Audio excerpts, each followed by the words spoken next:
Hi guys, welcome to the chapter huddle on recruitments. Thank you for coming. Just as Adi said, we will be recording this, so if you have any issues, please let us know and contact Stan Canada. Just to go over the agenda items, first we'll have our news update with Priya, and we'll have the chapter call be separated into three parts mainly, which will be messaging and goals for your individual chapters, your individual chapter structure, as well as nationals, and then how to create a team and how to sustain a team. And then finally, we'll conclude with housekeeping, which will be updates from our end, and then a question and answer period. So to get on to the news update, if you'd like to start. Right. Just let me know if you guys can't hear me at any time, if my mic gets cut off or whatever. Oh, wow. That's a nice picture. Okay. Nice setting. Okay. Good evening, everybody. I'm Priya Ramesh, your Co-Policy Director. I will be giving you all a brief update on our conflict regions on behalf of myself, the entire policy team, and my co-director, Katerina Todik. So I'm going to start with Syria. And basically all the updates I'll be doing will just be on February 2016. So the start of February this year marked the beginning of the formal UN-mediated Geneva-Syria peace talks. At this time, talks that Turkey, Saudi, and the UAE were preparing a military incursion into Syria also began. Syria's deputy PM has stated that any foreign country's ground intervention in Syrian territory without government approval will be dubbed an act of aggression and then be confronted with serious consequences. Turkey nonetheless began a shelling campaign in early February, shelling areas of Syria that are heavily populated by Kurdish people. This has been condemned by the US, by the Syrian government, and has only been getting a bit more serious and volatile. On the 11th of February, it was confirmed that Kurdish YPG militia had taken a series of towns, as well as a former air base near the border with Turkey, which was previously taken by rebels. In retaliation to this, on February 13th, Turkey began a sustained campaign of shelling of the YPG positions in the area of Azaz from its own territory. This sort of back and forth and increased tensions between the Kurds and Turkey led to the Ankara bombing, a capital city in Turkey in which 30 people died, 60 were injured. A car bomb detonated in the city, and the Kurdistan Freedom Falcons have claimed responsibility over this attack. So all these mounting tensions and back and forth have led to, on February 22nd, a US-Russia joint ceasefire deal, which was announced to take effect in Syria on February 27th, called a cessation of hostilities, which does not include ISIL and the al-Nusra Front, which are the main jihadi factions. On the 26th of February, the UN Security Council unanimously adopted a resolution that demanded all parties to comply with this US-Russian deal. The ceasefire started yesterday, and peace talks are to reconvene on March 7th. So now moving on to Iraq, the deadliest attack of 2016 actually just took place earlier today. It was a twin suicide bombing and has killed 70 people in the Shiite district of Baghdad. This very aggressive bombing is most likely a reaction to recent defeats that ISIS has suffered since the start of the year. The beginning of February saw US officials sort of bolstering their plan and also making future claims. I think it's projected that the Obama administration's 2017 defense budget request will include $7 billion increase to better fund the fight against ISIS. So the anti-ISIS coalition continues to have a lot of support from US officials and has, to be honest, recaptured quite a bit of territory in Iraq back from ISIS in January and February. No significant developments have taken place in the Iraq conflict aside from this back and forth between the opposing sides. And now the month has sort of culminated on a grim note with the recent bombing. So I'll move on to Myanmar now. In Myanmar, a new government will take power this April, the National League for Democracy. Human rights groups around the world are now, gearing up to push the new government to be proactive in their response to the Rohingya issue in their nation and take 4 main steps to help the minority community. The first is to take action against hate speech and extremism. The second, to ensure humanitarian access for the Rohingya, which is currently restricted in certain areas and also vastly under-resourced in terms of government assistance. Reform or repeal of the 1982 citizenship law, which prevents full citizenship for the Rohingya, is another major course of action being encouraged. And lastly, an overall space of justice and accountability needs to be established regarding the Rohingya crisis, with formal inquiry into the history of Rohingya discrimination in Myanmar. On March 3rd, a 40-foot vessel rescue ship called Phoenix will be sailing to the Bay of Bengal and Andaman Sea, where it will spend 4 weeks helping rescue Rohingya refugees. The aim of this rescue mission is to not only find survivors and have a better understanding of the lives lost in 2015 till present, but also to generate overall a better understanding of the movements of these refugees and migrants and be ready to assist in cases where there's an imminent threat to loss of life or another major crisis like this begins to emerge out of Myanmar. In South Sudan, so moving on to South Sudan now, the civil war marches on, but the economic condition is only worsening. Coming up with a political solution is now more urgent than ever, especially because the IMF and the World Bank are refusing to lend money to South Sudan because they don't have a government that they recognize. Inflation is currently at an all-time high and prices are going up, sometimes tripling within a month. There is no end in sight to the monetary crisis until a valid political solution has been brought to the forefront. Now, in attempting to edge towards an end to the conflict and bring a political solution, the peace deal that needs to be implemented is also immensely complicated. There are a lot of talks that South Sudan should be split into 28 states instead of 10. This is what President Salva Kiir wants. The issue with this demand is ultimately that South Sudan will then be splitting the country up by ethnic lines even further, which could create an environment that is even more unstable and volatile than it is now, and not at all in a position for actual reconciliation and progress. To mirror the fear that the country may only be getting more divided along ethnic lines, there has been escalating intercommunal violence and rampant human rights violations in South Sudan. The Security Council has strongly condemned all attacks and provocations against civilians and the UN by armed actors and has called for calm on all sides. The UN mission and humanitarian partners continue to face a lot of constraints in their operations in the region, including regular instances in which personnel are denied freedom of movement, as well as other violations of the mission status of forced agreement within the government. There have been no immediate and significant updates to Sudan in February, so I will not be touching on this region today. A quick policy update for everyone. We are in the process of reviewing new policy recommendations for Iraq and Syria, following new developments in these regions, as well as the new policies and dialogue that have emerged under Trudeau's government. So those should be probably in circulation in March. So, yeah. Thank you, Priya, for that very detailed update. Now moving on to who you're going to be talking to for the rest of the meeting. We have Alison Chan. For those of you who haven't met her yet, she is the Human Resources and Operations Director. And then you have me and Adi, but I'll give you, Alison and Adi, the opportunity to introduce yourselves. So if you want to introduce yourself. Maybe we can both introduce ourselves. We have a new face. I think Jessica I think she was at the town hall, but Oliver, we haven't met you before.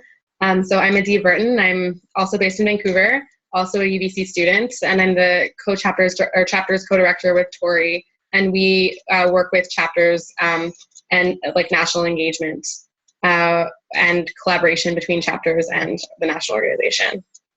Okay, thanks. Great. I'm Alison, but all my friends call me Ali, so you might hear Adi or Victoria or Tori call me Ali because they're my friends.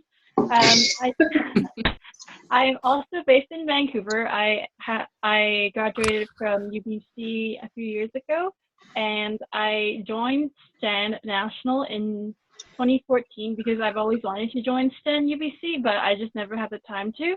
So after I graduated, I saw that there was a HR director position available that was distributed to the UBC Policy listserv, and I applied for it, and it's been really great.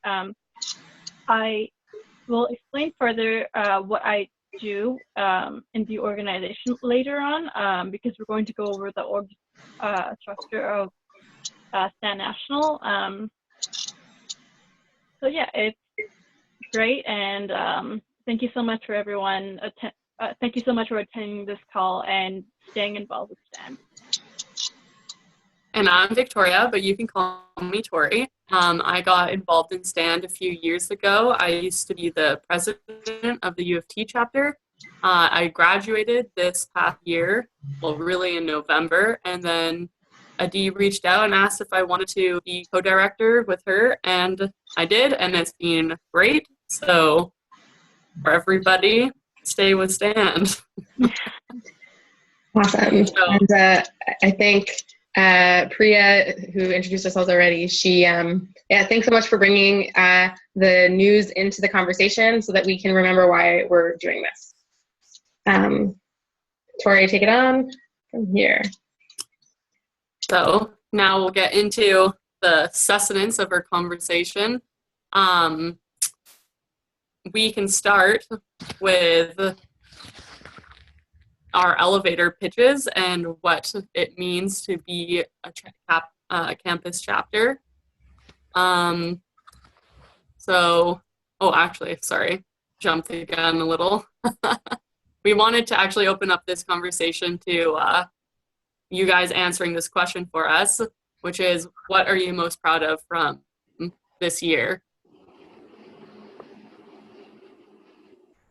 Maybe we can start at national and give some examples, and then we would like to hear from all of the chapters. Like I said in my email, we hope this call is extremely interactive. We want to better understand your campuses so we can help you better.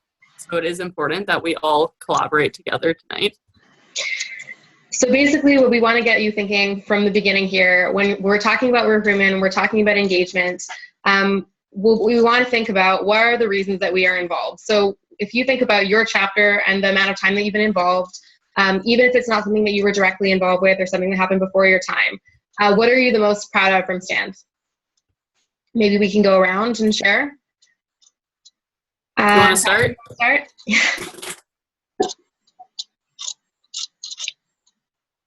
Wait. Oh, I start or you start? Oh, Natasha. Natasha, yeah. Oh, me? Okay.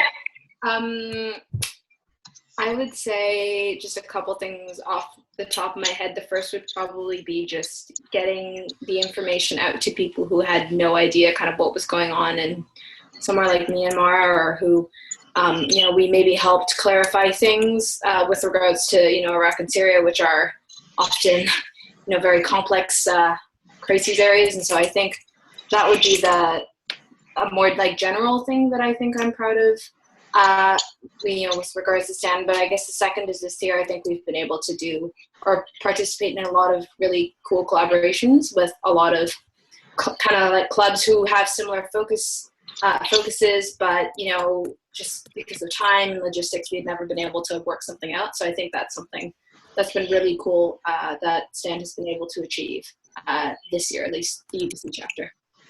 Awesome. Oliver, do you have anything that you'd like to add? Yeah, this was my first year at STAND, but I was happy with we held a gala this year, I think, and that was in collaboration with 2 or 3 other clubs, and that was also, I'm happy that we raised a lot of money for the Syrian refugee. Awesome. Erin? Yeah, I would say specific to this year, we're really proud of how our elections campaigning went.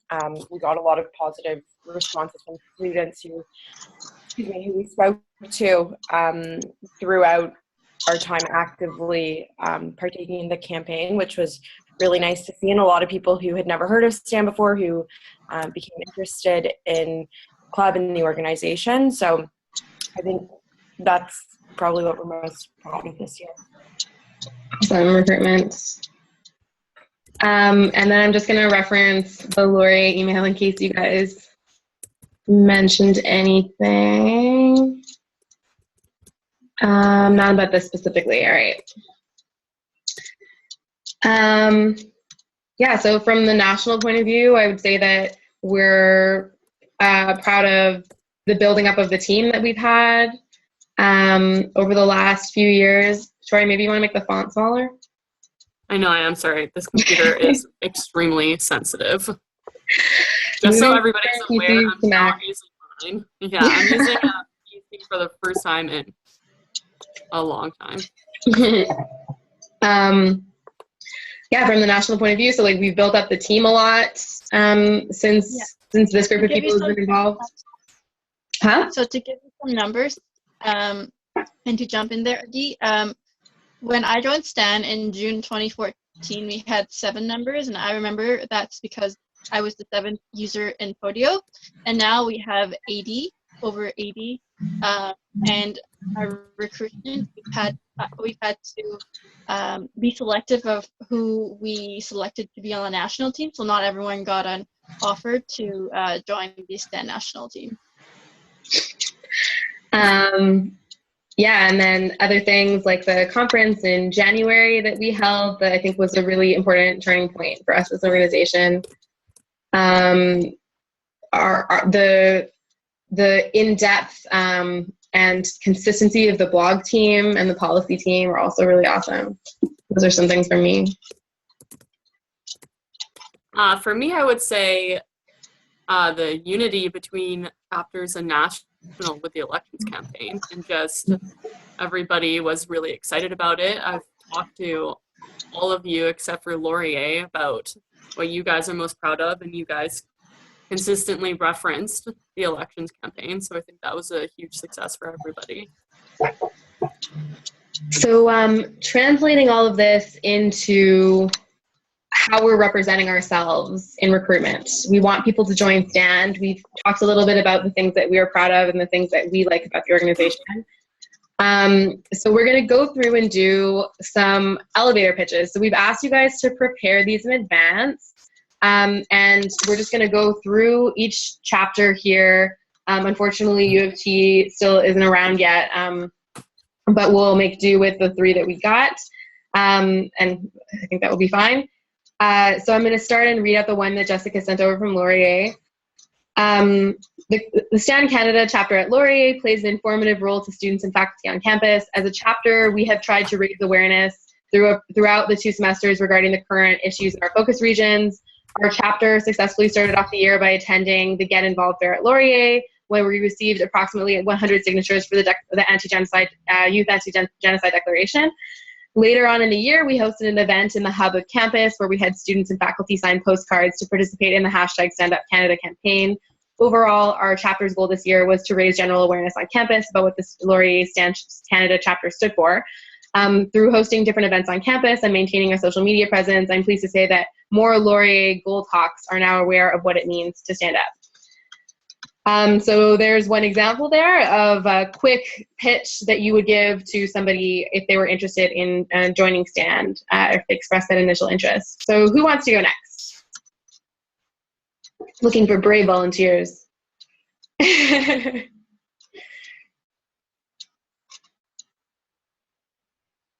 you don't volunteer, we might just randomly select you. Yep. Erin, do you want to start? I had a feeling I was going to be called on. So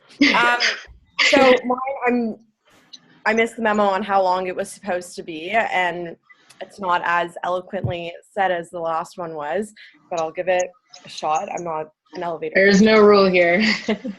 But Stan Western, we're one of 260 plus clubs, I think, at Western, and we are one of many social justice related clubs, but I think we're the one with the most specific goal and mandate, and because of that we're able to work with many other clubs on campus to bring about great events throughout the year to help co-sponsor them.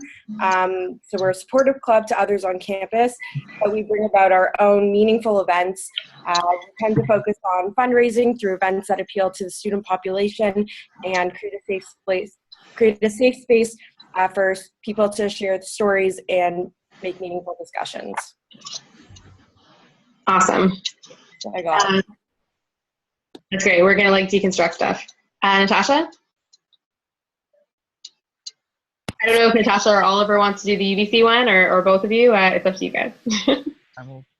Oliver, do you want to try? If not, I can. I guess I'll try, but I don't think it'll be that good. So I'll try.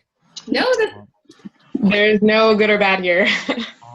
Okay, so like, yeah, Stan was like one of the first clubs I joined, and I really liked how close everyone was, and it seemed like everyone cared about the same issues. And I really like learning more about because I didn't know about all the things that we talked about in the club, and it was very insightful learning about some of the issues going on in other countries, and it gave me an idea of what was going on and what I can do to help. Great. Yeah, no, I think that's, if I was to pitch Stand, I think you, Oliver, you touched on some really key things, like, just collaboration and having kind of like-minded individuals. So something along the lines of, Stand UBC is a, chapter of this larger anti-genocide advocacy group. We primarily work by putting on events for the UBC community related to our 4 focus regions, which we all know, so I feel stupid if I list them out. But yeah, so we generally just try to engage students through collaborative discussion and reflection on these often very difficult issues. And yeah, so something along those lines, I feel like it's kind of the same as what other people are saying. Oh, well, we were in the same organization, so I hope there would be some uniformity. Great. So now that we're thinking about this a little bit more specifically, so when we're tackling this issue of representation, the issue of like, what is it that how are we going to be representing ourselves to people that could potentially be joining Stand? So thinking about the things that we've heard from each other right now, maybe we can make a little like collaborative list. How should your chapter represent itself on campus? What do you think are the important points that should come across, either specifically in the, like, a specific item of, we want to say that this is what we're like, sorry, I lost my train of thought there. Like, what do you think is the important components about the representation? What do you think was the important part of the pitch that you did, or a pitch that somebody else did? And what would you want to see in that kind of pitch? Sorry. I think something that we all touched on in one way or another was the idea of collaboration, be it with like-minded people within Stand or with like-minded clubs on the campus at large. I think that that's a really important part, or is becoming a very important part of the organization. Mm-hmm. Anyone else? I would totally agree with that whole emphasis on collaboration. I think other things, this might be more like marketing related, but I think what we found really useful this year was kind of connecting our pitch with something that's going on in the news today. So keeping the pitch relevant, which I do realize kind of comes with, just like, are we really doing this for the right reasons? But I think it really engages the listener, and it kind of, it just makes things a bit more exciting, for lack of a better word, in a way.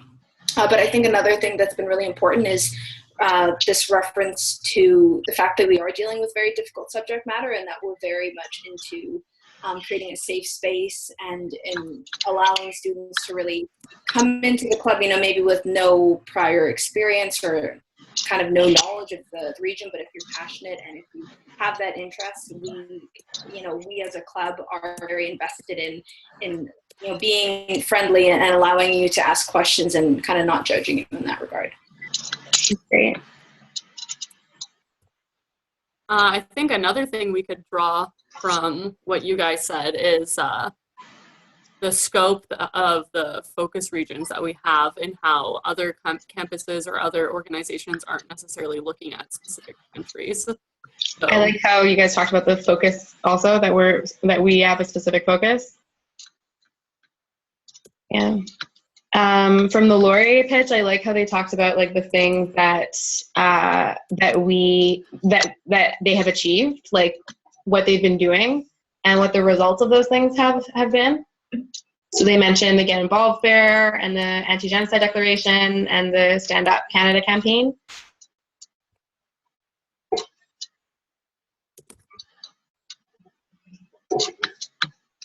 And also how they talk about their physical presence on campus and also their virtual presence on campus. That was an interesting point. Anything else that you guys think is important to come across? Maybe something that wasn't in any of the pitches?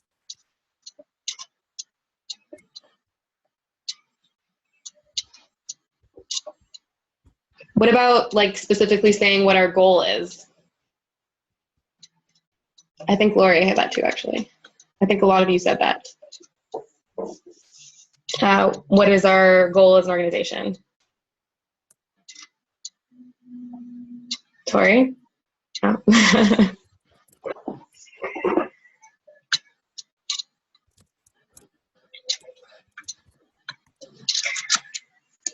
Okay, so looking at this more abstractly for a second, there are 4 things that we've kind of isolated that we should think about whenever we're making our pitch. The first is to show that we're focused on what we're doing and that we have specific goals that we've laid out carefully and thought through. So that's something that's come up with you guys. The second thing is to show that we're active, that we're doing stuff, and that stuff is important, right? The third thing is giving people the opportunity to open the channels of communication and to know that, and to find ways to communicate with them. So getting an email address, inviting them to an event, etc. The fourth thing is giving people a way to engage right away. So when we're doing our initial pitch for Stand, it's really great if we can say, hey, we have a meeting coming up next week, or hey, we have this campaign that's coming up, or we have this project that we're working on that you can join right now. And even if that doesn't pan out for the initial interaction, to demonstrate all the 3 things above is we think a really important component.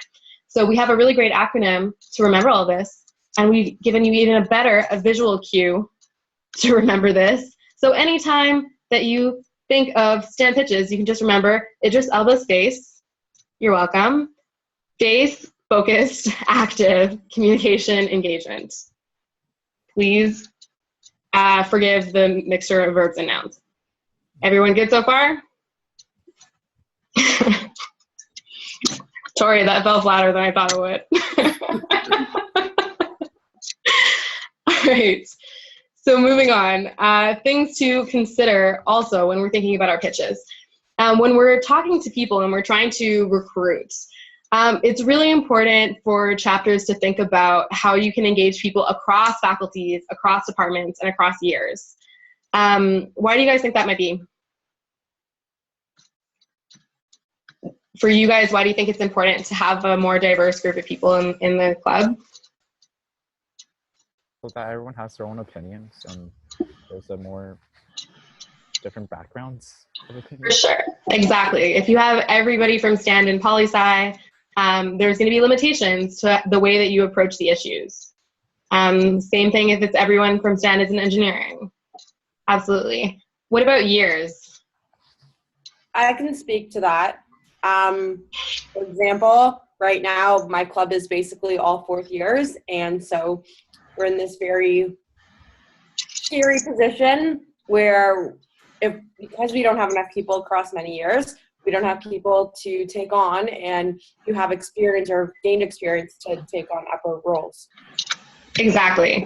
Having people across years is extremely important for the sustainability of the organization. And we have, I think, 2 or 3 of the chapters this year are looking at a mass exodus of their execs, which is a really big challenge for you guys. And we want to try to avoid that as much as we can. Like, it's going to happen, but we should keep that in mind when we're building up recruitment plans. So when you're setting up tables or you're advertising events, speaking in classrooms, etc., it's really important to try to speak to all these different groups. And one of the ways that you can do this is trying to balance these 3 core elements of Stand that we've identified. So the first is advocacy, because that's our first and foremost goal as an organization, political advocacy. We are a political advocacy organization. I realize that the political advocacy side of things has been a little less active than it has been in the past. And I just want you guys to know that on the national level, we're working really hard right now on building up a team, and we're in the process of that. So if any of you guys want more in-depth updates, you can get in touch. And next year, up and running, we will for sure have that going. So people need to see that we're active and effective in what we do. And there needs to be that kind of action element to our representation of ourselves and to the types of things that we're advertising. Second is education. So we have to make sure that our actions have as positive an impact as we can predict, which is impossible if they're rooted in ignorance. So if we are not aware of the issues, if we're not looking at the huge degree of nuance in all of these focus regions, if we don't understand the degree to which we are not experts on any of these topics, that will actively work against our goals in advocacy. It's really important for every chapter to be working on educational initiatives in parallel to advocacy and the third one that we're calling community. And give the chapter members the opportunity to educate each other, to learn together, and to be able to ask questions and acknowledge that they don't know the answers. The third component that we've identified is community. So genocide is not a super fun, happy topic to bring up at a party. I'm sure you all have that experience. It's not a social thing to talk about. So if you are standing at a table and you're right next to some club that, I don't know, a skydiving club or something, one has an easier sell than the other, right? And we need to acknowledge this when we're developing our recruitment plans. So showing that STAN promotes a safe and social space to engage our members facilitates advocacy and education. It also makes the club more appealing. It makes the environment closer. It makes teams better. So trying to balance all the time, having advocacy campaigns going as much as you can, making sure that you have educational events throughout the year, and building the sense of community within the organization are all three components that are really important to think about during the development of a campaign. Does anyone have anything to add to that? Great. So the next slide that we're going to look at here is a kind of helpful little chart. Natasha might recognize this. I think that it was in our very early tabling guideline things when I was president of STAN UBC. And it's something that Jenny, the former vice president of STAN UBC, and I developed on a very long afternoon in which we were doing inventory of all the STAN t-shirts. That was a fruitful discussion, though. I fully recommend that you lock executives in a small space together for long periods of time. So when we're thinking of the types of things that we're asking from people, we have to calculate the risk and the reward. So the way that we're thinking about this is when you're standing at a table and you're running a campaign or you're trying to put together a project, you need to be able to balance the risk and reward of every situation, and you need to be able to prioritize these things. So for example, if you're standing at a table and your goal is you're doing recruitment, you want to get as much emails for your mailing list as possible. This is your number one objective. That's a high reward item. For the person on the other end, it's low risk most of the time. Most people can unsubscribe from an email list pretty easy. Of course, there are some people who protect their personal information at a much higher degree, and this could be a high risk situation for them. So you have to be able to map out what is the relationship between the risk and reward. Another example could be signing a petition. This could be a medium reward for STAN Canada. It could mean that this person will stay involved. It could mean not. And it could be a medium risk for someone on the other end. Again, this is an issue of sharing personal information, of putting their name to something. Going to an event, on the other hand, where would you guys put that on the map?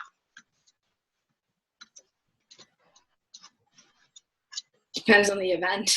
Depends on the event. So let's have a more specific example. You're holding a panel discussion, and you're tabling in your student union building or some central place on campus, and you're trying to get people to come to this event. Is this, in terms of reward, is this low, medium, or high reward for you? I would say it's medium and medium, to be honest. Mm-hmm. Anyone else?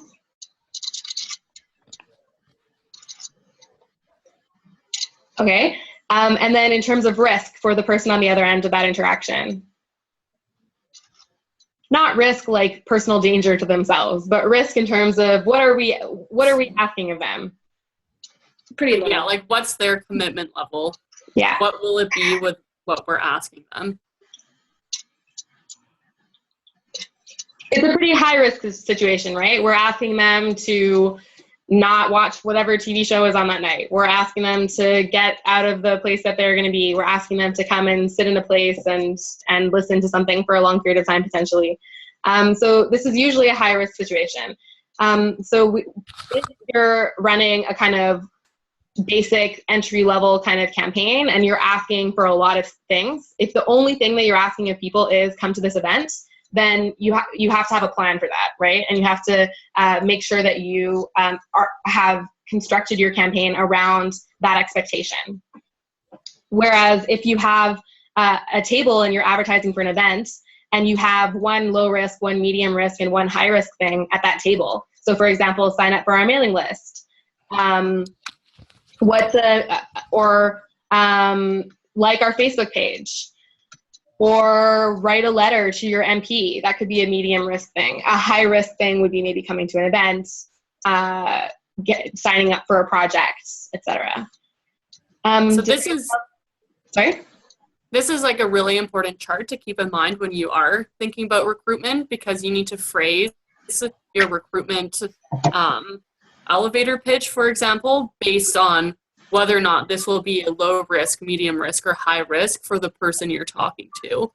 So, and obviously the risk will change as your year goes on. At the beginning, you're just asking them, you'll most likely be asking them either to give you their email or come to an event, which are both reasonably low risk since it's just an introductory situation. But when you get later into the year, and you're asking them to be maybe an advocate for stand, then the risk would increase. So phrasing, it's all about phrasing. You need to identify what the reward is for you and what the risk is for the person you're talking to. So you can essentially market your position a bit better. Mm-hmm. So does anyone have any example of something that would be low reward but high risk?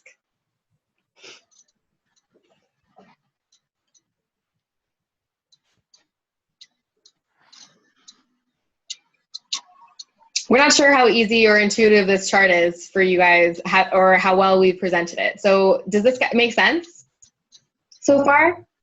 Yeah. Yeah? So maybe like if you are campaigning, if you're doing a advocacy campaign, so like for the Conflict Minerals Act campaign the year before last, our goal was to get or a more recent example, the Youth Anti-Genocide Declaration. You're trying to get signatures for the declaration. A high-risk item that would be potentially low reward would be asking people for donations. So when we're constructing our pitch, where do you put please donate to stand in that pitch? You'd put it towards the end of that pitch, or you'd not include it in the initial interaction. Whereas if you're running specifically a fundraising campaign, that's a high reward item. It's still a high risk item most of the time, unless it's like $1 or $2, and then even that depends on the person and their situation. So it's all about prioritizing, basically, is what we're saying. Yeah, and I think it's important to take, for all of the chapters, to really consider this chart when it comes to September and you are looking at your initial recruitment strategy, and you fill this out just so you have a better understanding of what you're asking from people. I think that it can be daunting to go into a jobs or a club fair and try to talk to everybody, and you have a lot of competition around. You don't exactly know who you're aiming your recruitment strategy at, and this can help you refine who you're focusing on and what you're going to say, so you feel more prepared and you feel like it gives you a stronger edge when you are at the club fair. For sure. So does anyone have any questions or further suggestions, additional suggestions related to this? We're also looking for feedback here, so if you think that this is a tool that that might be useful to your group,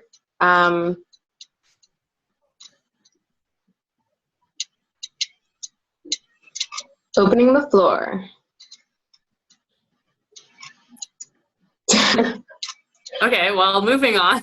Right. If you guys have anything you want to say to us about the chart, or if you have any other questions, please feel free to email us.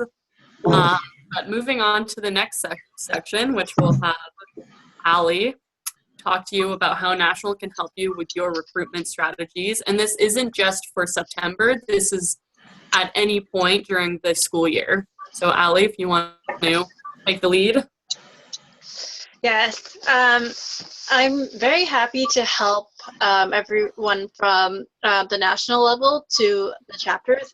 I was involved with a lot of organizations when I was a UBC student, so I understand how clubs work because I was an exec in several of them, and I understand like the process you're going through. I understand like your recruitment, and like the most difficult part is the retention part.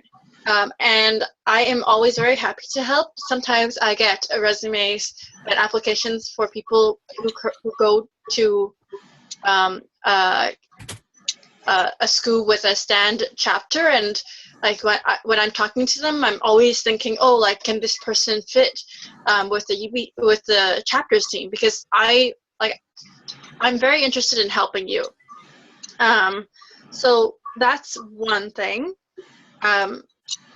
So the first point says outreach strategies. So please let me know if you need help recruiting.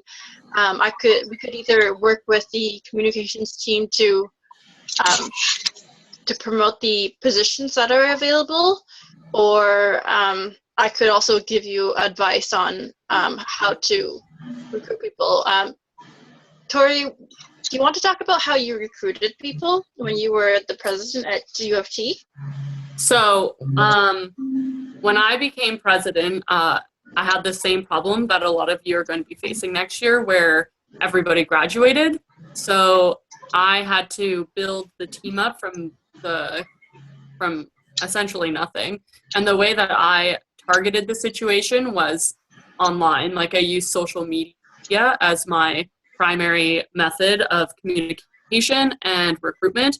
And I essentially joined every single group that was in any slight way relevant to STAND and what STAND does. And I constantly posted, we're looking for this position. If you are interested, please contact me. And actually, it was very fruitful. I met with about 10 or 11 people for like 4 roles, and I ended up having an actual executive team afterwards, and some of them stayed on for this year. And so it was really great because I picked people who weren't in 4th year, because that was obviously not going to be useful for me for the next year.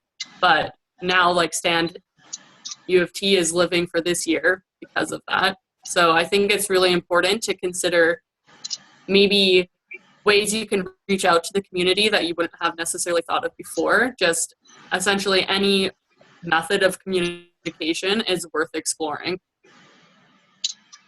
Yeah. And like one thing I also like to highlight is that I encourage you to follow up with people. If people message you saying, oh, I'm interested, really try to have a good conversation with them. Either say, oh, answer their questions and tell them about STAND, and also tell them why you like working with STAND, answer their questions, and then maybe even take a step further and be like, do you want to meet up somewhere and we can talk about this, or do you want to talk about this on the phone? Because you want to show that you're interested. But Corey, did you have to go for the resumes? I did at the beginning, but then I ended up just reaching out to anybody who contacted me, and some of them didn't want to send their resume because some people are weird about that, but some of them sent them and some of them didn't. But I met up with them and like had an interview process where I had a set of questions that I asked them, and then I had to tell some people no, which was interesting. Yeah, well, recruiting on the STAND level, we always require people to send in their resume and also a cover letter too, so we can get to know who they are beforehand. But like having that conversation is so important. I've interviewed over 110 people for the STAND national position since I joined, and I interviewed, I would say, like at least 85% of these people. But sometimes the call is just so important. It's a match. Like I think you have to try to find a match between your the organization, what it does, and also if they have the time commitment, and also if they fit with you, because it's like a job, right? I personally, I see my stand work as like my unpaid job, and that's very fulfilling. But just like in a job, retention is also a lot about the culture and who you get along with too, right? So in saying that, I'm very happy to help. And if you come across a situation where you feel that you don't know how to deal with it, just please do not hesitate to email me at hr@standcanada.org. We have a Stand National rule that says you need to respond within 48 hours. I will always respond within 24 hours. So, and also in terms of other materials, let me know what you need and how I can help you. So when it comes to also materials for recruitment, this could include the key messaging document that you can use to make a poster or something. It could include a banner. It could include pens or posters. If you're looking in your club for trying to build up a kind of arsenal of materials that would help with promotion, then you can definitely talk to National. We don't have a lot of funds allocated to help chapters out with some of these expenses, especially the bigger ones. But we can certainly help chapters out with new chapters out with that initial stuff that you need to just like get the word out and keep the image of Stand in people's mind. So think about what it is that you need. What are the limitations that you have? Are they financial? Like I know UBC has the Imagine Day fair is like the first day of the year, and it's mandatory paperless. So that's a limitation that people have to think about. What do you need help with, and what can you guys take care of within your own organization? So think about that, and then contact us whenever. And just to add a little more about like what you need help with, and also limitations in recruitment. If you need help, if you need people help with people staffing the recruitment booth, please do not hesitate to ask National. In was it 2015 or 2014? Yeah, the September 2014 Imagine Day. There were several volunteers in the Vancouver area who helped staff the Stand UBC booth at their club stays. So please don't hesitate to ask. Great. So thanks, Ali, for making that note. We just wanted to make sure that you guys saw Ali's face and her, so that she's like a real person that you can approach. But moving on to the second section, I know that the Oscars are on or whatever. So the second part that we want to talk about is chapter structure. We talked about already representation, messaging, the way that you represent yourselves in recruitment. But the way that you structure your chapter can help build executives for coming years by ensuring that new members are involved from the very beginning. This way, you can build a foundation of experience over the years instead of starting out from scratch all the time. So think of the amount of expertise that you brought into the next year when you were involved with Stand. With the exception of you, Oliver, you will bring a wealth of experience the next year. And think of all the things that you had to learn the hard way and how you could help future executives not repeat the mistakes of the past. But every chapter is different, and every internal structure is going to be different too, and that's completely dependent on the campus and a bunch of different situations. So there's no one-size-fits-all situation at all, and National is not interested in micromanaging the structure of your chapter. But we do want you to think about how you can increase collaboration and mentorship between new and old members. So creating a structure that helps new members gain confidence and experience by matching them with people who are more experienced, especially as we're coming to the end of the year here. This increases the chances of continued involvement as well as confidence in new members. Another point that I want to make is that your structure can be role-based or team-based. So you could have like individual positions that have a certain degree of responsibility, or you can make it all about a team of however many people. So we want to look as an example at the structure at National. And I hope that this can be a little bit more of an interactive portion of the call. So we want your feedback here. Why do you guys think that, take a look at the chart first. And why do you think that we made some of the decisions that we made here? What do you think works? What do you think doesn't? Come up with like one thing good, one thing bad, maybe. And if we could just like go around and hear from you guys about that, that'd be excellent.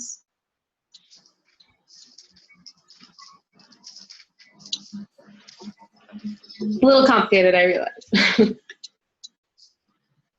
I'm kind of just intrigued with why human resources and operations is an offshoot of the. Is that just because there wasn't enough space below?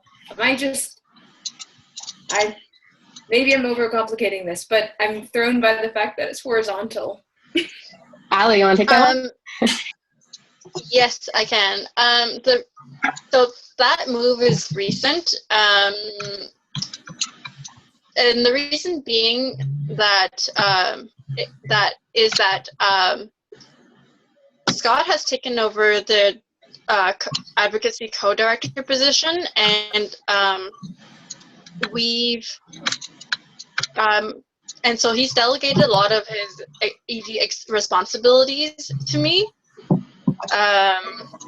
Why don't we look at it from a more organizational perspective, not necessarily about the, so like from the more organizational perspective, not related to the specific circumstances of the current executive and national.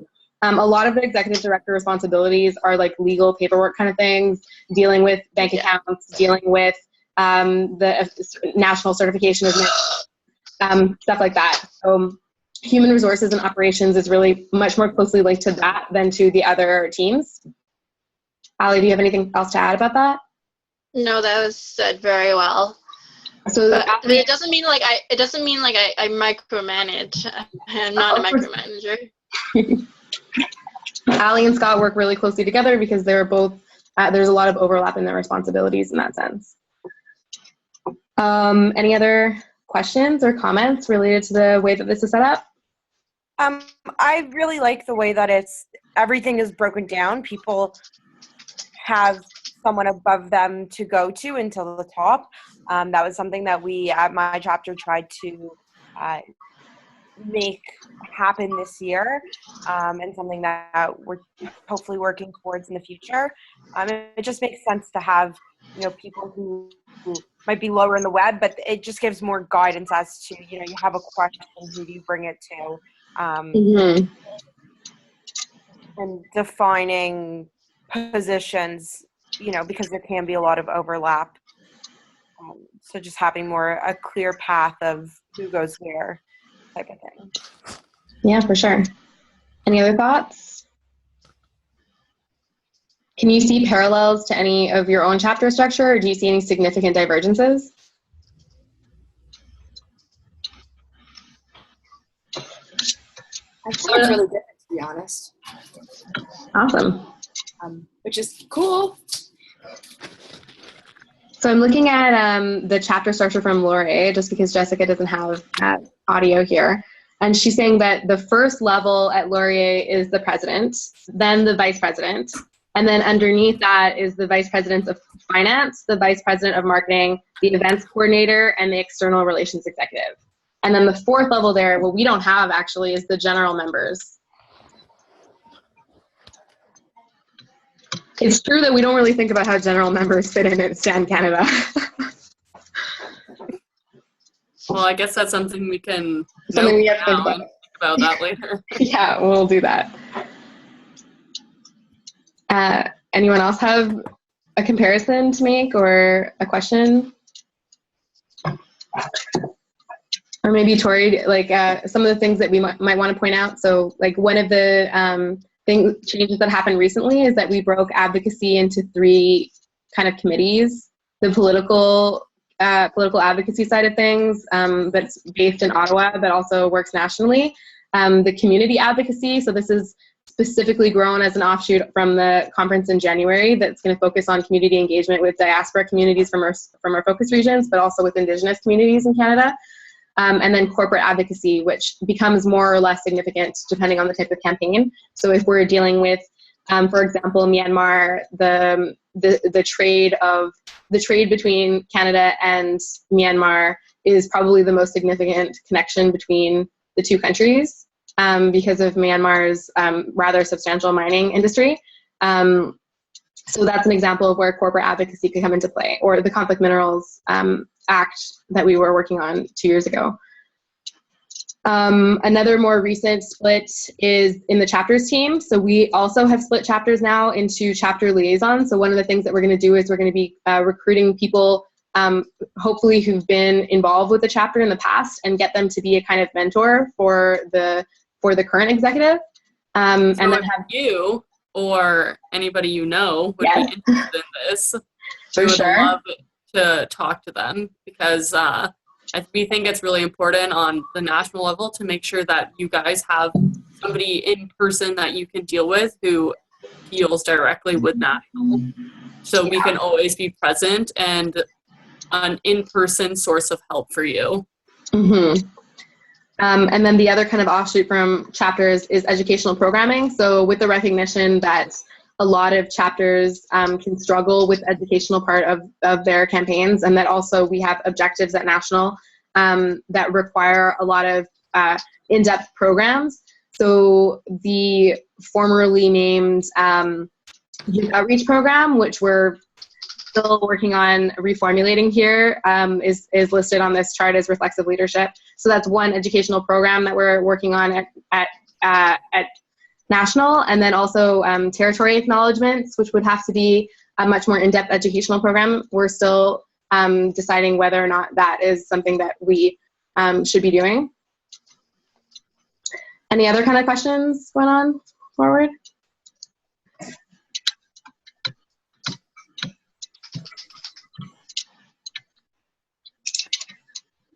Okay, well, let's moving on. Moving on. So one thing that we want to emphasize about the way that you structure your chapter is that it's about responsibility, not about titles.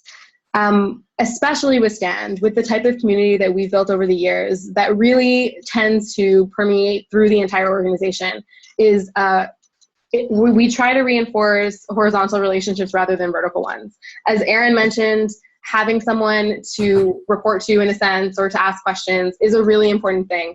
It speaks to experience, it speaks to guidance, it speaks to mentorship and community. But that doesn't mean that that just because somebody has the title VP of Finance, for example, means that that is like the be-all and end-all of their job at STAND.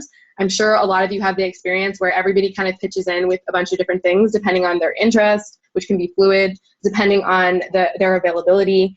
So when someone adopts a position or takes on a role within STAND, it's about saying, I have agreed to make these commitments, that I'm going to take on these responsibilities.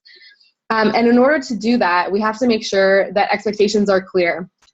You need to make sure, especially you, meaning chapter presidents, you need to make sure that everyone's on the same page. Don't leave things ambiguous. Make sure that everybody knows what it is exactly that they're supposed to be doing. When you take minutes at your meeting, make sure you have specific action items outlined so that nothing gets lost. And that's the job of the leadership of the group. Having position descriptions for major roles or teams can make advertising a lot easier, and it can also make transitions easier. It definitely makes advertising easier for national. So if you guys are looking for someone to head up your communications team or to take care of your social media, and you want national to help in advertising that, having a job description is a really important step there. And again, it doesn't have to be concrete, but you should think about what are the minimum things that people are committing to, so that they can know and plan. Think about. And if you need help, just please ask me and I can help you with it. Or we have templates at national because we have a lot of the same kind of positions that you guys do. Yeah. So think about advertising in the way that you name positions. If you can make something a little bit more attractive or a little bit more even glamorous, then that's great. But it's always important to be wary of people who are there for the wrong reasons. People who are only looking for that line on the resume, because that's fine if people are looking to use, it's great if people are looking to use STAND as a building block in their career, in their building up of experience. And that motivation can occur in tandem with a bunch of different ones. But the reason why being wary of kind of resume packers is important is that a lot of the time you can't necessarily count on people to follow through with and to take things kind of above and beyond what's expected. You should also make sure that you anticipate challenges. Plan in your year for midterms, plan for winter break, plan for the times of years that the time of year that things get busy for people. Check in with your group periodically, make sure that people aren't overwhelmed, aren't overstressed. And if they are, then you have to make adjustments. And also formulate realistic expectations of your team. And sometimes that might be in conflict with what somebody is saying. If you're seeing as a leader that someone took on too much for themselves and they won't admit it, it's up to you to approach that person and say, hey, I think you've taken on a little bit too much. Tell me how I can help you, right? Are we on the same page so far?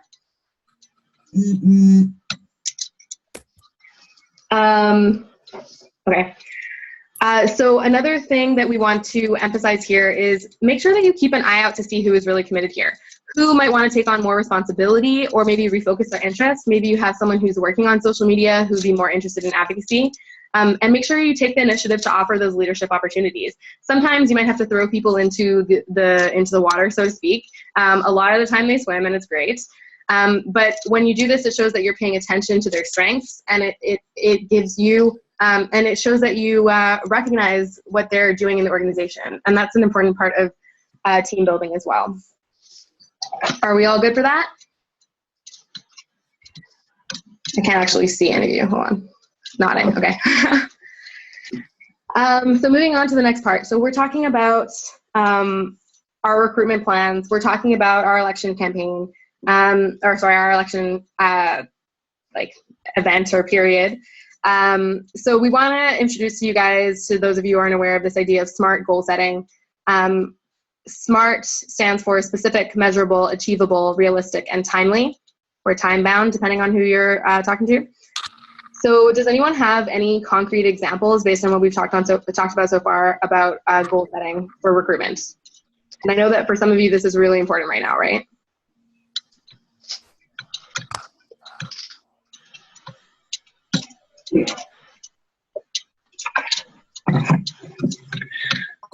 I think just in terms of goal setting, and this might be something that's been more applicable for UBC, but like one big thing that I've definitely had to struggle with, something I wish I had planned to kind of set as a goal before, is just setting, like you mentioned before, communicating with all your execs at an early time and just establish that relationship and make sure that you're both on the same page. I know that's kind of a fuzzy goal, but it's also, I guess it's also more of a presidential or whoever's at the top goal, but it's just making the first goal of the year to connect with all of your execs and make sure you're all on the same page, because I found that especially when you hire, or not hire necessarily, but when you work especially with your friends, it's difficult to kind of establish a more, like a club relationship and then a friend relationship, especially when as a club you're so close and you are all friends. But I think sometimes that can make communicating difficult, and it can also, lead to troubles down the line. So I guess maybe just having that candid talk at the beginning, just so everyone knows what's going on and what's expected of them. And maybe to make that even a little bit more specific, maybe you could have, this is something that Ali recommended, that you guys can think about, like in the beginning of the year or in the summer beforehand, getting together all your executives or a specific subset of executives and having a day where you go do something together, or go hang out and make plans, get to know each other, have dinner, something like that, just to make the space to have that conversation over an extended period of time. And that can really help that team building in the beginning. I think that's a really important point, Natasha. Thank you. Anyone else? This can be totally spitballing here. Doesn't have to be relevant to everyone. I don't know, Oliver, I know you haven't been involved so long, but. Well, it's my first year, so maybe setting the goal more clearly, maybe in the first meeting, just making the goal of this club very clear so that everyone can know what the goal is, I guess.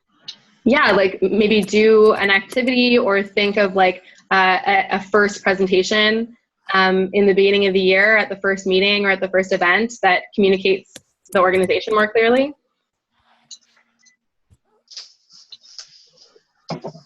Even more specifically, do any of you have a number of positions that need to be filled?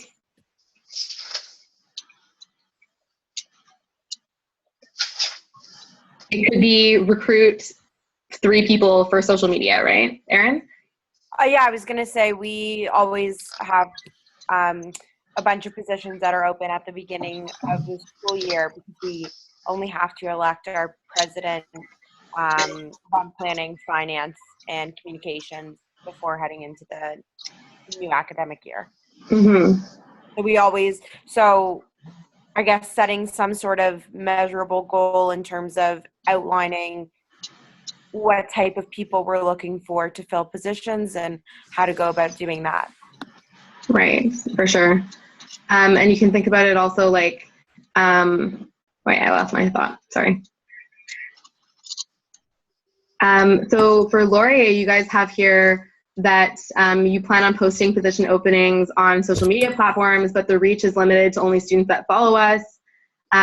So an objective for Laurier could be to identify X, maybe 10 communication channels through which to advertise, look at other clubs and stuff. And then we will try to mitigate this issue by telling our peers about the current positions and also try to encourage general members to take on an executive position. So how can you make this more concrete? If you're talking about speaking to your peers, maybe you could go through the course calendar and identify 3 or 4 classes that have subjects that are related to STAND. Contact the professor, say, can we do a short presentation, 2-minute pitch at the beginning of a class? 9 times out of 10, a prof is happy to do that, by the way. They also said here, when we begin recruiting for the upcoming school year, we will send an email to our current general members asking if they're interested in taking on an executive role and ask them to pass along the recruiting information to their friends. Again, how do we make this measurable? Send it to 5 friends, right? Confirm that you've done that. Anyone else have anything to add for that?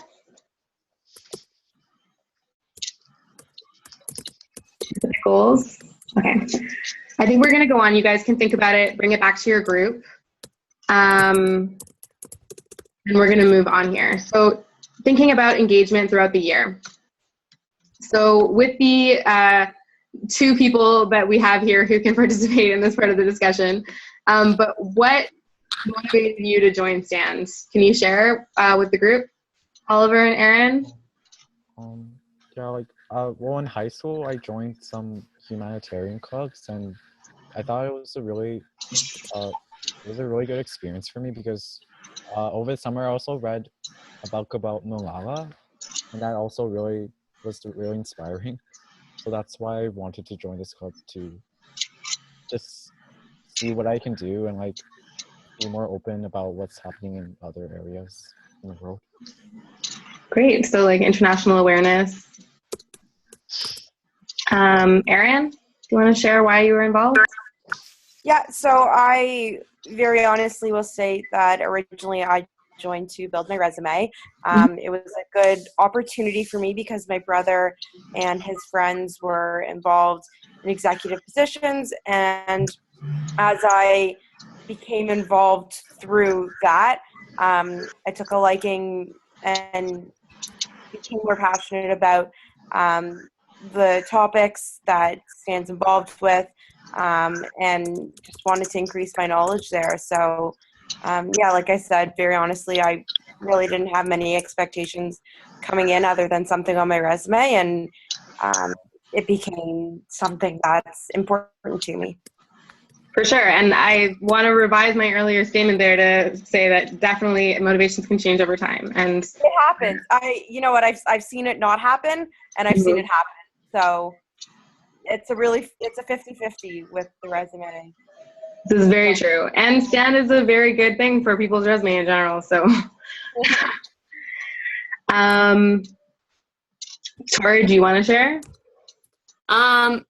To be honest with you, when I first reached out to people at STAND, was because I was getting a lot of pressure from my dad to get involved in the community, and I wanted to, but I just kept delaying it.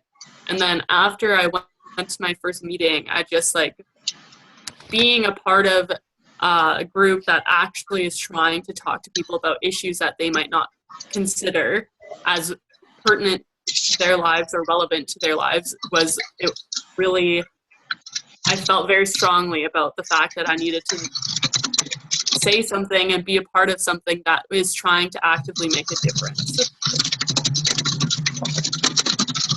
I added it for you there because you were hard to type when you're talking. Yeah, for me, I actually had my motivation was I come from a Jewish background and I came from Holocaust education, and genocide to me was a really kind of hot button issue. Not hot button, that's the right word there. Like urgent button, like red button is. And I was working with my mom on a campaign in high school, and we decided that we wanted to bring a more international focus to it.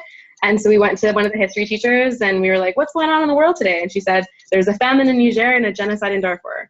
And we were like, okay, we'll start with that.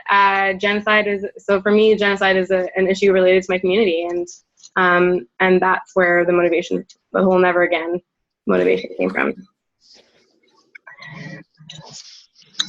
For me, it's go ahead. So my motivation for joining STAND was I studied political science during my undergraduate, so I've always had an interest in human rights, both on a national and a domestic level. Specifically, I joined STAND because on club days, I keep walking past the booth, and this happened for like 4 years straight. On club days and on Imagine days, and then I would always see Krista and Adi, yeah. And then, they would always. Yeah, and then they would always try to talk to me about it, but then I would look at my schedule and I'll be like, your meetings are on Wednesday evenings, and I can't do that because I'm playing basketball with UBC Rec, and I can't miss it. I don't even like basketball, but it's just like having that continuous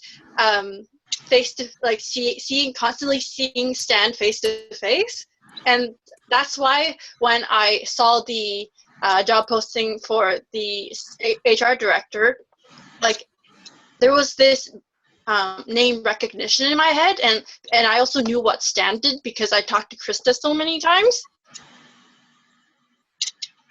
So that's great, and a lot of you have already inadvertently answered the next question, which is why did you stay to be involved with STAND? And I think that a lot of us have the experience where it's just like a really good group of people in general. So keeping that in mind. And also, I want to add one more point to why stay. I saw this Venn diagram why people tend to stay in organizations, and yes, the good people is definitely part of it. And then the second part is being proud of what you do and knowing that you can contribute, that you're important. Your contributions are important to the success of what both the organization's goals and also the big picture. And third, being around people who get shit done. Let's be honest, and that's what people in STEM do. That's great. So keeping this in mind, when we're talking about sustainable engagement, how do you keep people engaged throughout the year? How do you increase the retention of your recruitment? So I want to hear from you guys I kind of wish that this was a little bit of a bigger group so that we could hear from more points of view, your take on this question. But what do you guys find increases it makes people feel committed in the long term? From your experience, from what you have observed in others? I would say when people feel like they have something to do, not even just joining events or partaking in events, but actually feeling like they have some part in planning it, even if it's the smallest thing, it just gives people a sense of pride that makes them want to stay on. For sure. I think another thing is having short-term and long-term goals. Because if you have short-term goals that lead up to the long-term goals, then people will feel like they've completed something before completing the overarching goal. And it's just more results-oriented. And I think coming from, we're an organization that deals with huge international issues that won't be solved in a short time period. And a lot of cases, because we're not actively living in that country, we can't even do as much because we're coming at it from a foreign policy perspective, which can be discouraging because people will see that as daunting, or if something's not being done in a timely manner, then they'll see like, okay, well, what's the point? You know, how can I actually make a change? This is a huge issue. So I think that creating short-term realistic goals is extremely beneficial to consistent engagement. Morale and whatnot. Yeah. Yeah. Oliver? Yeah, I also agree that having like realistic goals is important, and also like I also like when sometimes we would have some events like just bonding together, just getting to know each other more. Like I feel like when you get to know each other more, then you can learn more from each other, and it's easier to work with each other, I guess. For sure. So one of the points that we want to emphasize here is having regular meetings that are set in advance and happen periodically. For some chapters, this is a once a semester meeting, which I don't actually recommend. For some, it's once a month. For some, it's once a week. For some, it's every other week. And every chapter has a different take on this. But having regular meetings, like from your experience, like Erin, you've been involved a long time. What do you think regular meetings like do for the organization? So I think that it just gets people to come back. Again, creates an opportunity for people to reconnect with the group and have their voices heard. Having, you know, some sort of regularity to it is important, definitely, because it gives, I don't even know how to word it. Sorry, I'm like exhausted. But having the regularity gives it like some people something to look forward to and to know that it's coming, and that's important.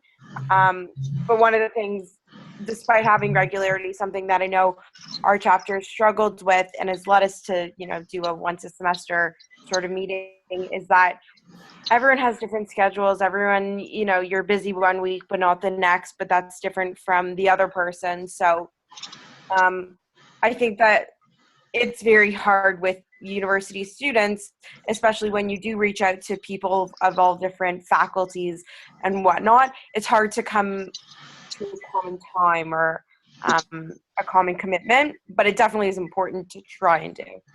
You know, once at UBC, our secretary, who was supposed to be the one to take notes at the meetings, had a completely impossible schedule. And there was no way that we could, like, all the times that he was available, like the least amount of people were available. And we had to make the decision in the organization to have the meetings without him, which sucked because he was super like valuable in his contributions.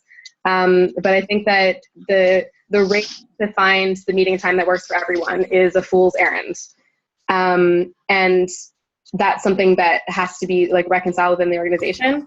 And for sure, like different campuses, I know like Laurier, you guys are much more business focused on campus, and it's hard to get people to commit to a meeting, like especially once a week.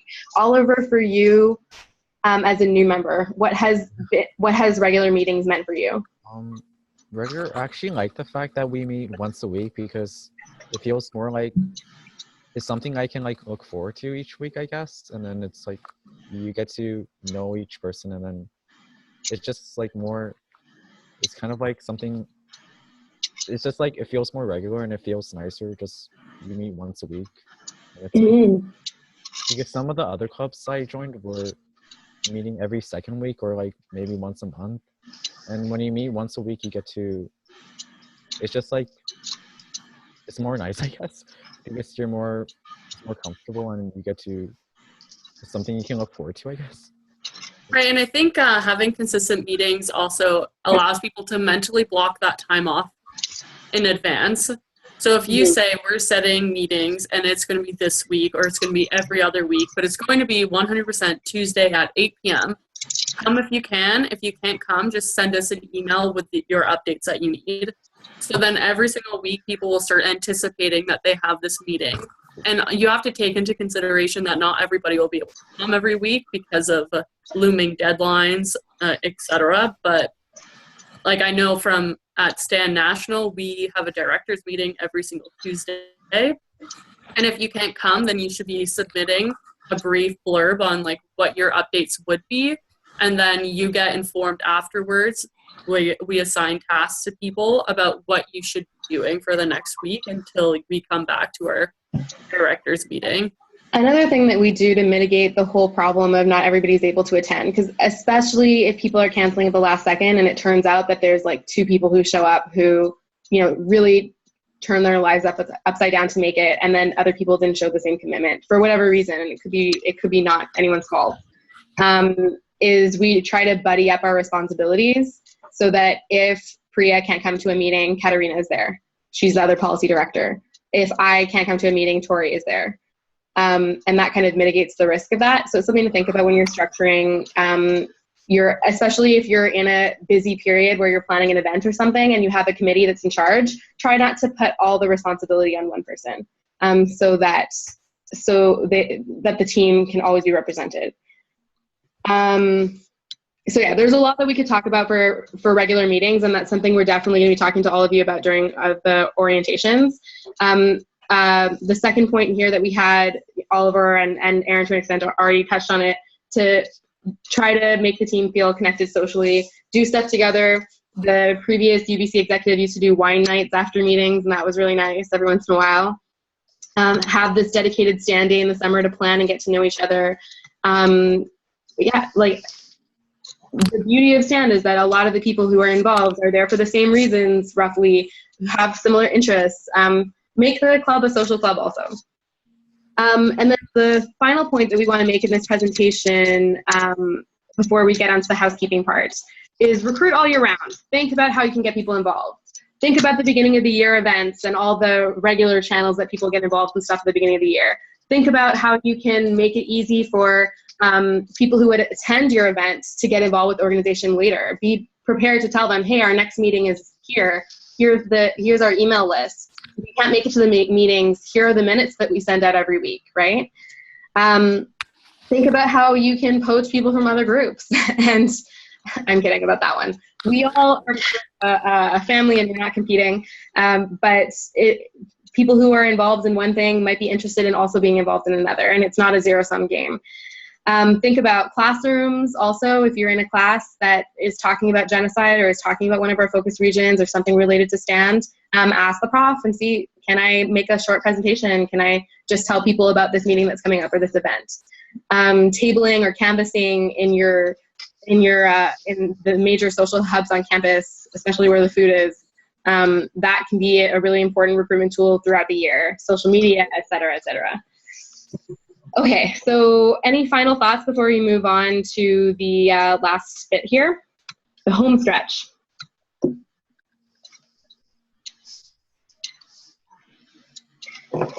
Okay, so just some final notes from National.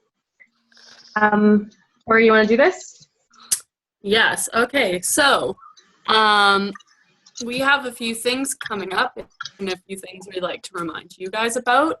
The first are the accounts and passwords. So we really need to have access, or not have access, just but be aware of what your passwords are, because they are reset. And this is for people who are coming into the position you're just leaving, so we can send them with the orientation package, like this is email address, etc.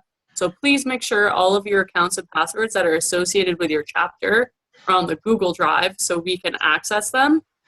Sorry, just to interject on that. So your national email address is controlled by Stand Canada, and we can access that at any time. So even if the password is lost, that is never completely gone, because we're able to reset it. So that's really important from the point of view of recruitment, especially if your chapter has like a period where it's not as active, thinking to the future, right? However, we can't do that with Twitter or Facebook unless the account is hooked up to the Laurier@standcanada.org account, right? In which case we can get the reset password for that. But still, it's always to be on the safe side. Make sure you keep a thorough record of your passwords. That's always updated.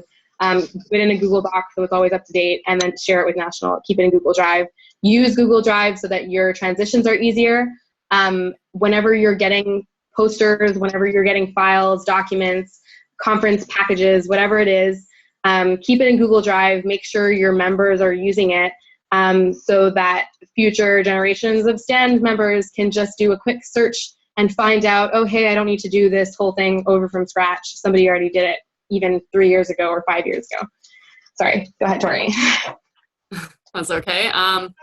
And then again, for the new executive list, I know some of you are having your election soon, and it is incredibly important for us to have access to who is filling these new roles and what their contact information is. Because as I said to you, all of you beforehand, we really want to increase and the relationship between the chapters and everybody on the national team. We want to make sure that relationships are being created between the respective people through the chapters and the directors. So for example, we want your VP of communications to have a direct access and a sustained relationship with the director of communications on national team. So it is extremely important for us to have that information. It takes a load off of you guys for having to be the funnel of information for everybody in your chapter all the time. And it also just increases commitment, responsibility, friendliness, and increases cohesion between us and you, which is incredibly important because we all need to work together to really change and like achieve our goals. And you also never know what's going to happen. Like you could end up winning a cruise and going away, and then we don't have any way to get in contact with your club unless it's a rescue situation. So that's good. And then with exit interviews, some of you won't be coming back to STAND next year. You're obviously graduating.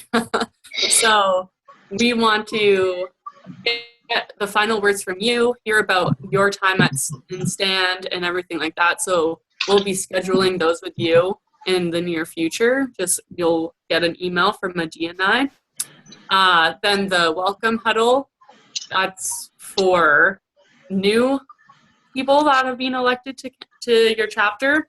So again, when you're giving us the new executive list, it's important for us to have that so we can have that welcome huddle and just get the ball rolling now rather than later about what STAND is, how STAND Canada is going to work for this following year, how we want the chapters to follow suit with that or collaborate with us. So again, let us know when your elections are done with your new executive list so we can reach out to the respective people. And then orientations, again, along that same line. We want to be able to talk to not just the president, but we want to talk to everybody who's going to be involved in STAND to prepare them for next year, just so we can say hi, we can meet you, we can have face-to-face communication. And yeah, so at the end of the day, it's extremely important for you to put your accounts and passwords in the Google Drive and to send us your new executive list. Mm-hmm. So we're going to be sending out a follow-up email about that. Last note here is if you are graduating this year, don't say goodbye yet. There's some more things that you can do and be involved with. And if you please pass this on to the rest of your group. So we mentioned before, we're hiring chapters liaison people and who would be like mentors for different chapters, especially newer chapters. So even if you're moving cities or something, please let us know, and we will keep you in mind if there's something coming up or get you started. And this is a new program, so we're not sure exactly how it's going to work out yet. And we're really happy to work with you on figuring out what's like a realistic expectation and go through all the things that we talked about before. How can we make this work? And also in terms of our educational programming. So if you're interested in Indigenous issues with territory acknowledgements, if you're interested in ethics related to advocacy and activism, get in touch with us and you can be involved at the chapters level with that. We're also always looking for blog writers and policy researchers, as well as advocacy involved in political, community, or corporate advocacy. To add to that political part, if you know anyone in Ottawa or if you'll be moving to Ottawa, we would love to talk to you because we're trying to build up our Ottawa advocacy team. For sure. Okay, so wrapping up, if you have any questions or comments, now is the time. I learned at a workshop once, you gotta wait 10 seconds.